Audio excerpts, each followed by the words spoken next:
Hi all, welcome to tech Malayalam. Chinese smart phone നിർമ്മാതാക്കളിൽ മികച്ചു നിൽക്കുന്ന ബ്രാൻഡുകളിൽ ഒന്നാണ് BBK ഇലക്ട്രോണിക്സിന്റെ കീഴിലുള്ള വിവോ.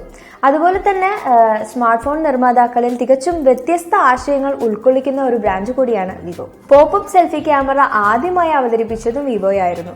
വിവോയുടെ ഒരു നെക്സ് എന്ന മോഡലിലാണ് ഇത് ആദ്യമായി പരീക്ഷിച്ചത്. കുറഞ്ഞ പ്രൈസ് റേഞ്ചിൽ മികച്ച ഫീച്ചേഴ്സ് ഉള്ള ഒരു പുതിയ മോഡലിനെ കുറിച്ചാണ് ഇന്ന് ഞാൻ നിങ്ങളോട് പറയാൻ പോകുന്നത്. കുറച്ചു മാസങ്ങൾക്ക് മുമ്പ് ചൈനീസ് വിപണിയിൽ വളരെയധികം ശ്രദ്ധ നേടിയ വിവോയുടെ S1 എന്ന മോഡലിന്റെ ഗ്ലോബൽ വാരിയന്റ് പുറത്തിറങ്ങാൻ പോകുന്നു എന്നതാണ് ഏറ്റവും പുതിയ റിപ്പോർട്ട്. ചൈനീസ് വാരിയന്റിൽ നിന്നും ചില മാറ്റങ്ങൾ വരുത്തിയാണ് ഈ ഒരു പുതിയ മോഡൽ പുറത്തിറക്കുന്നത്. ഫോണിന്റെ ബാറ്ററി, പ്രോസസർ, ഡിസ്പ്ലേ സൈസ്, അതുപോലെ ക്യാമറ എന്നിവയിലാണ് പ്രധാനമായും മാറ്റങ്ങൾ വരുത്തിയിട്ടുള്ളത്. ഇനി നമുക്ക് ഈ പുതിയ മോഡലിന്റെ ഫീച്ചേഴ്സ് എന്തൊക്കെയാണെന്നുള്ളത് നോക്കാം. 6.3 ഇഞ്ചസ് സൂപ്പർ അമോലഡ് ഡിസ്പ്ലേ ആണ് ഇതിന് വരുന്നത്. വാട്ടർ ഡ്രോപ്പ് നോച്ച് ഡിസ്പ്ലേ ആണ് ഇത്. ആൻഡ്രോയിഡ് 9 പൈ ആണ് ഓപ്പറേറ്റിംഗ് സിസ്റ്റം വരുന്നത്.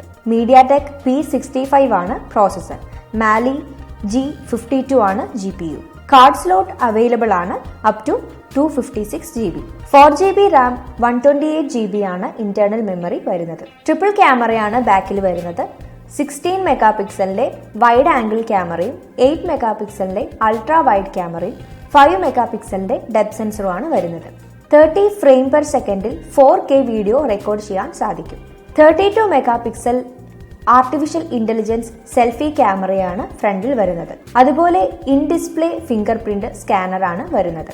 4500 mAh ബാറ്ററി കപ്പാസിറ്റിയാണ് ഇതിനുള്ളത്. ഫാസ്റ്റ് ചാർജിംഗ് സപ്പോർട്ടീവ് ആണ്. സ്കൈലൈൻ ബ്ലൂ, കോസ്മിക് ഗ്രീൻ എന്നീ 2 കളേഴ്സിലാണ് ഫോൺ പുറത്തിറങ്ങുന്നത്. ഇതിന്റെ എക്സ്പെക്ടഡ് പ്രൈസ് വരുന്നത് 17,790 റുപ്പീസ് ആണ്. ഓഗസ്റ്റ് 7 ആണ് ഇന്ത്യയിൽ ലോഞ്ച് ചെയ്യുന്നത്. സോ വിവോയുടെ എല്ലാ ഫോൺസിനെയും പോലെ തന്നെ ഈ S1 എന്ന മോഡലും സൂപ്പർ ആയിരിക്കുമെന്ന് നമുക്ക് വിചാരിക്കാം. അപ്പോൾ ഇന്നത്തെ ഒരു ടോപ്പിക് ഇവിടെ വൈൻഡപ്പ് ചെയ്യുന്നു. നമുക്ക് നെക്സ്റ്റ് ടൈം വീണ്ടും കാണാം.